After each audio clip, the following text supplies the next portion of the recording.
Well, hello everybody, and welcome back to episode 12 of my Let's Play of Pillars of Eternity. I'm IVATOPia. If you know, we just killed these guys, and we saved, so we're going to check out this stuff here. There's a bit down here I can't seem to do. Oh, book was this? Monster of Delvin. Right-click for details. The archipelago, whatever that word, winds is way between the Great Eastern Ocean and the Restless Ocean. Hundreds of small islands in the midst of the water. Few dare brave its treacherous rapids, and fewer still have returned to tell tale of the adventures through it. Travel between the two oceans is virtually impossible. Great storms hammer any ships through hardly enough to attempt to navigate, and this alone should be enough to deter anyone from attempting the voyage, as the towed ships have gone down, tossed against the rocks.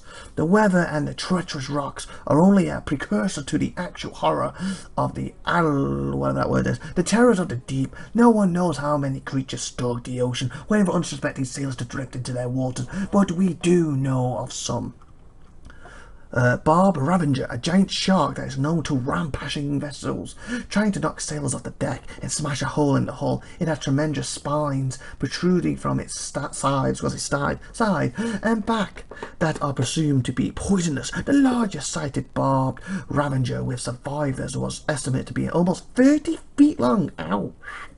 Winding serpent, smaller around than the Ravager, but potentially longer than winding serpent attacks. Small packs, usually 3 to 8. They have long, sharp heads, somewhat reminiscent of barracudas.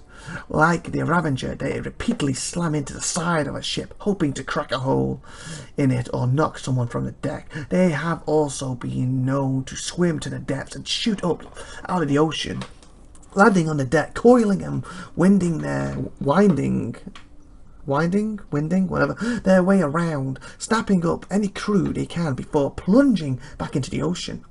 Lavori. Oh, and these are the things that was in the Kickstarter for Pillars 2. The extra creatures you get in the water. Well, I don't know if they hit it or not, a stretch goal. Imagine the largest whale you have ever seen. The lavender is at least 10 times that size. By the time a ship sees a lavender, it is already too late. They rise from the depths. The water around them begins to spin and sink, creating a whirlpool. The lavender's body surrounds the harpeless vessel, preventing escape, and as it goes down, the enormous mouth opens, pulling all aboard to their watery depths. Polyvin. All the creatures you've read about in this book are nothing compared to the Polyvin. Barely the size of a man. What they lack in the size and strength, they make up for in numbers and terrifying viciousness. Their lower halves are a mass of tentacles like an octopus or squid, but more numerous. The tentacles are long black whips, licorice whip, with suction cups on the underside and small thorny barbs on the top. The sheer number of tentacles gives them frightening speed when walking on land, pulling themselves forward almost as fast as a running horse. While they vaguely resemble a human from the waist up, any extended examination proves how wrong their assumption is. Long, stringly black hair falls on the top of their heads to cover a face taken directly from a nightmare. A wide, gaping mouth cuts across the bottom of its head from ear to ear, full of wicked dagger-like teeth. 2 large round eyes are sunk into its head, black as coal, shining with a metal-violent fire. A small antenna protrudes from the middle of its forehead, ending in a small module that can glow with an eerie blue light. One can imagine a sailor on the deck of its ship at night, looking out across the black water, blood freezing as countless lights appear beneath the surface, rising towards him as the polyvin swarm upwards. Because they seem to be more octopus than man, they can collapse in on themselves, fitting into spaces no person should be able to. The smallest crack in a hull, the slightest separation between boards, often offers them entrance. It is not unknown for them to slaughter entire crew from hold up to deck. Oh, the hold's the bottom of the boat in it. From hold up to deck by infiltrating the ship from underneath. Fortunately, they do not seem to have spread too far outside of the archipelago, whatever that word is, but there may come a day when polyvin attacks become commonplace. Wow.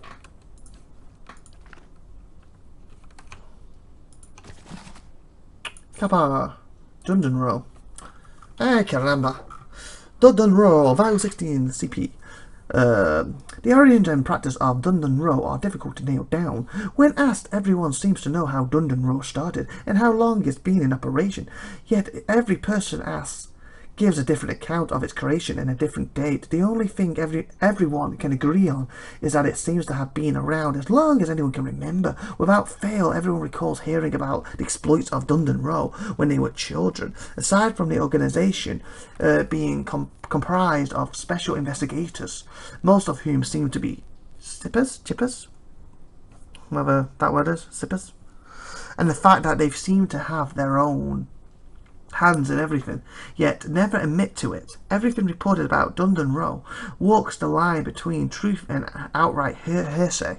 Information abounds, but not one can say which fragments are truth and which are fiction. I will provide all I have uncovered and leave it to the readers to decide for themselves, as all of it feels both plausible and unbelievable at turns.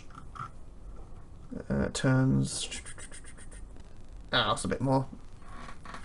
The group is supposedly named after the street where its headquarters are located, in a building called Hardret House. It is said in some circles this is just a name they want people to think they're known by. Their real headquarters, people whisper, is elsewhere. Why would they do this? It's simple. It's far easier for them to infiltrate, to hide, to carry on behind the scenes. If anyone is concentrating on Dundon Row, divert attention where you want people to look, and you can act behind their backs with impunity.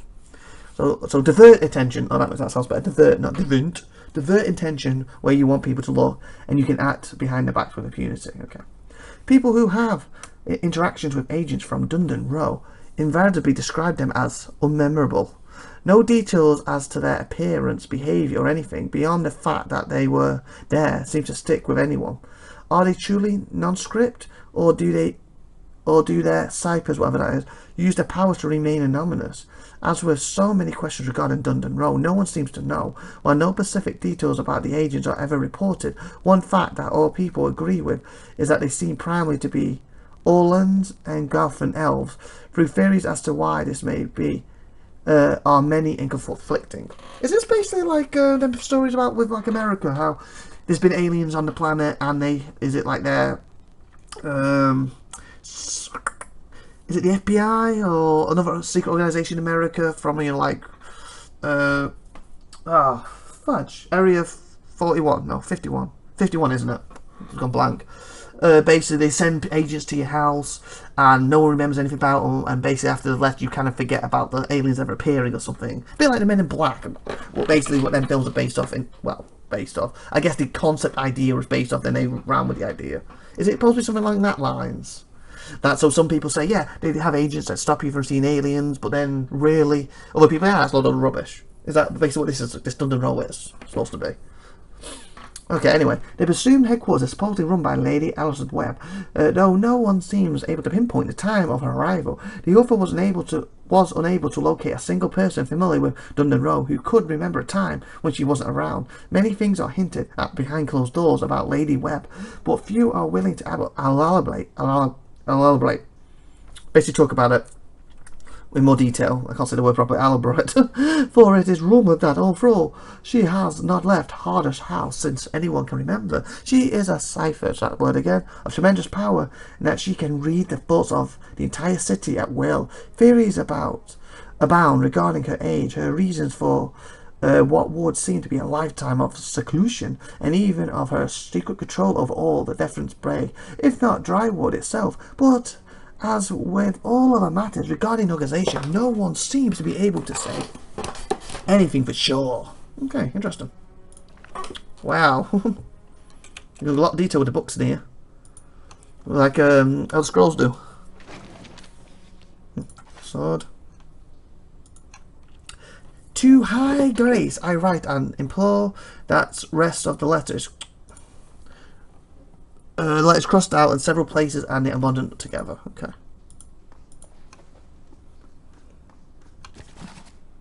Another one. Hopefully it's not long. Andrew is a country rich with customs, and they are known for their strict adherence to them. Their customs run the gamut from grand celebrations like the Feast of Feasts, focused primarily on the bigger celebrations. No one knows how to throw Basically, a really fancy party. Quite like Aradon. The Feast of Feasts. The biggest and most important of all of Aradon's customs is the Feast of Feasts. This week-long celebration happens the first week of, whatever that word is, deep summer, and is dedicated to honouring the life of the first Ferengi. Ferengi, yeah, that sounds right. No, it doesn't say Ferengi, whatever that word is. Ferengi? Whatever. Each day of the week is devoted to some aspect of the Ferengi, I'm just going to call Ferengi's life. And there are very specific dishes to be served at each meal. The Feast of Feasts originally began as a festival celebrating the birth of the Ferengi's first son and soon became a yearly occurrence during the week of his birthday. Currently, Aradon simply uses it as an excuse for a party and pull out all the stops in an effort to outdo the previous year. Let's do more. And least you wonder, as I did, which Ferengi is honoured during the Feast of Feasts. It is always the current Ferengi, for each Ferengi is the first and only Ferengi. Sweet treat, a special custom that arose at some point during the Feast of Feasts. Sweet treat started as a way to keep children occupied so their parents could dine in peace. While it is still used for that today, significance has been added to it. Each treat is placed in a container, usually small metal boxes, and hidden somewhere on the property. That's basically like the Americans' Easter egg hunters, isn't it? Because I've been to America, and my little niece came over, and my wife was excited to give her first Easter egg hunt, as she called it, where they paint eggs and place them on bunnies to find them. So it sounds something like that. After everything has been, and Easter eggs as in eggs boiled, because to me an Easter egg is basically a chocolate egg is an Easter egg to me, being British, but to my wife an Easter egg is an egg that they boiled and painted. Like to me when it said Easter eggs, oh, she's finding them, put them in the garden, goes like, things will eat them, you know, the chocolate. And it'll melt, it's so hot over here. Well, not them type of eggs. Anyway, after everything has been hidden, children are sent out to find the treasures. It is said now that the hidden treats represent Galfan artifacts, and the children are the explorers bringing the riches back to their new rightful owners. Carnival of the Mask. Oh, I'm moving the mouse. When the original colonists for Aradon travelled to the new land to found the drywood in the name of Aradon Ferengi, they encountered the Galanfarvan people. The Carnival of the Mask celebrates this meeting. Originally it was merely a formal reenactment as a play of the tension between the Glafandis and Aradon settlers. Again, isn't this again focusing on like Americans' history? You know, when like they came over, when they first discovered the settlers, obviously a lot of them from Britain, etc., and all that, and the Indians. Again, I don't know much about that because I'm learning more from my wife living here now. But things to do with that. And isn't that where they have Thanksgiving too, I believe? Anyway. Into much apparent Jews. I don't know. I read that. It was mainly for but it has since evolved into much more than that. Precipitates choose sides and come dressed in elaborate outfits depicting which group they have decided to line themselves with. And that's, I've seen on TV Americans doing that for like reacting to Civil War. Is it like the red coats, blue coats or something? Again, I don't know much about it, but I think something along that lines. And then some of them like reenacting them with fake guns because obviously they don't really kill each other and them, but they pretend to be dead and stuff. Arons or Glafand, everyone attends a masquerade ball, and this party replaces any semblance of the play that was presented. This party replaces. Oh, okay. So they used this masquerade ball instead of the play they used to perform. Okay, got you. Winter's End. Winter's End was never anything more than an excuse for a celebration. It hasn't changed in all the years it has existed. In Aradon, it takes place during winter's dusk and lasts all 3 days. People use the last to reflect on the year, celebrate their lives, and remember the dead, especially those who have passed in recent year. Okay. So anything more than an excuse for celebration, and has changed in all the years.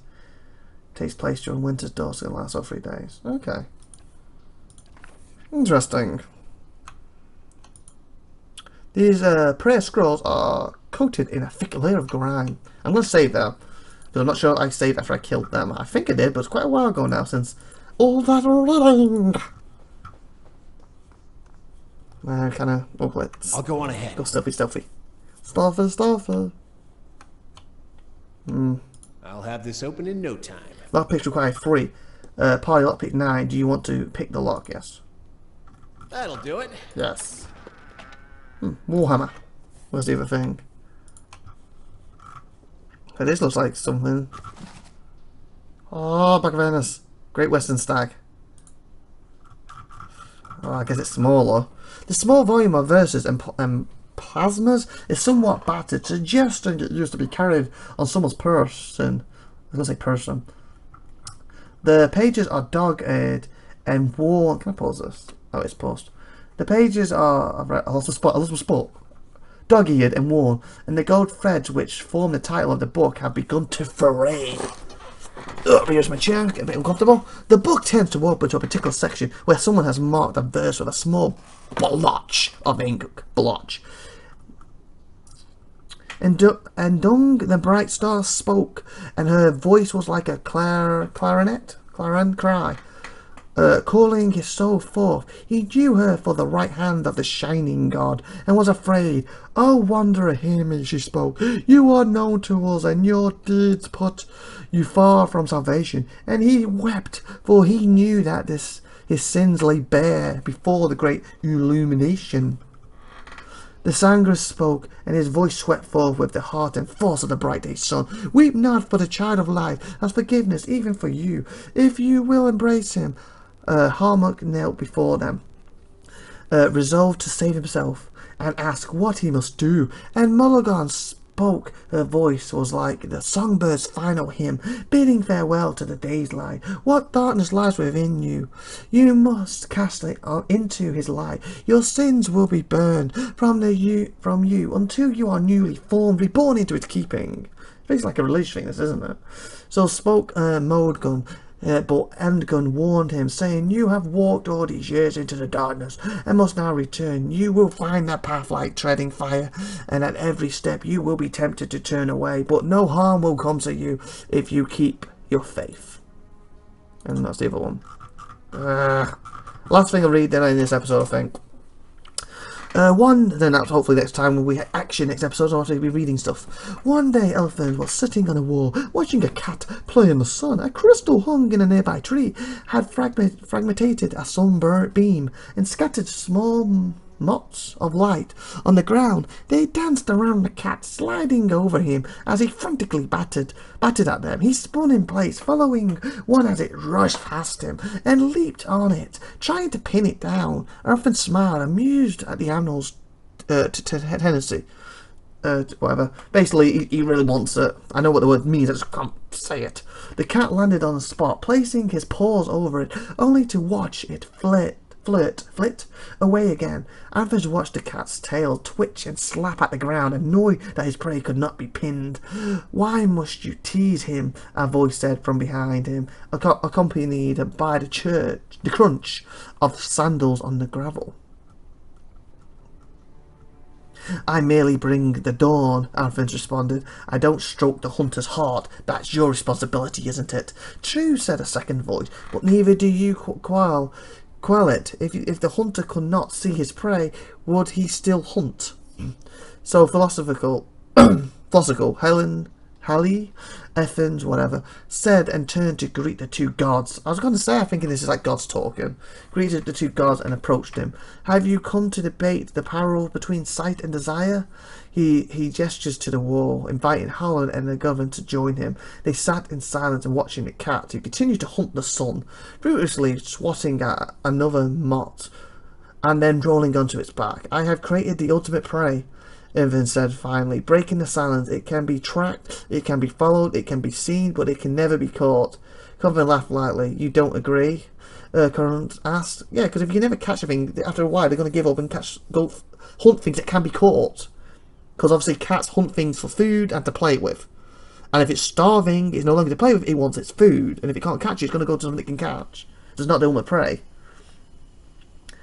Swatting at another on his back. I created "While it's true that your creation is elusive, it hardly can be considered the ultimate prey, because it never can be caught." He paused, his brow furrowed in thought. If that mote of light had substance, the hunter could subdue it. Otherwise, it's merely a dream, truly a fruitless endeavour. All creatures spend their lives chasing fruitless endeavours, said Helen. It is the way of mortality. Gavin laughed again. I could create a creature, a living creature of flesh and blood, that could never be core. I make your dream a reality. Now it was Ellen's turn to laugh. You propose turning a fruitless dream into a fruitless reality? How is that? How is this any better? A life spent in the purest of the attainable goal far exceeds any other. That's a little bit. But you just said no one could catch this creature. This is not attainable. Gareth smiled. Humanity has surprised us before. Indeed, it could surprise us again. I will create a great white stag, and I will set it free in the world. I will have grace, resilience, and tenacity. Tenacity, that's the word I was trying to say before. Tenacity with a cat. Tenacity. It will exist solely to be pursued for all its days, and it will never be caught. It will serve to inspire the hunt for generations to come. All those who wish for glory will invoke my name. All those who hear its story will ask for my blessing in finding it. Helen shook her head and threw Gavin a bemused look. I do not believe this is possible, so I too make an offer. To the person who catches the stag, and they will catch the stag, I will bestow upon them its grace, resilience and tenacity. Thus blessed they will be. They will ask for my blessing on the hunt so they can attain my boon. Gavin and Hannah took up arguing whose name would be invoked more when the hunt was on. Anthony sighed a small smile, playing at the edges of his mouth. He stood and looked to the sky. The sun had already started to hide itself behind the mountains. The cat, long ago tired of stalking the moults, had fallen asleep beneath the tree. He turned and looked at the other gods, deep in debate, and sighed again. I merely bring the dawn, he repeated as he made his way down the path. It's up to you two to see what I reveal. Oh, that's quite neat. But with that, I am going to... Oh, well, take these books. And end this episode right here. So like, subscribe, and good stuff. And tune next week as we continue exploring this. And maybe we can finally kill that guy with his little whisk. I don't know. Anyway, see you next week. I was going to say bye for now, everyone. Take care. Bye.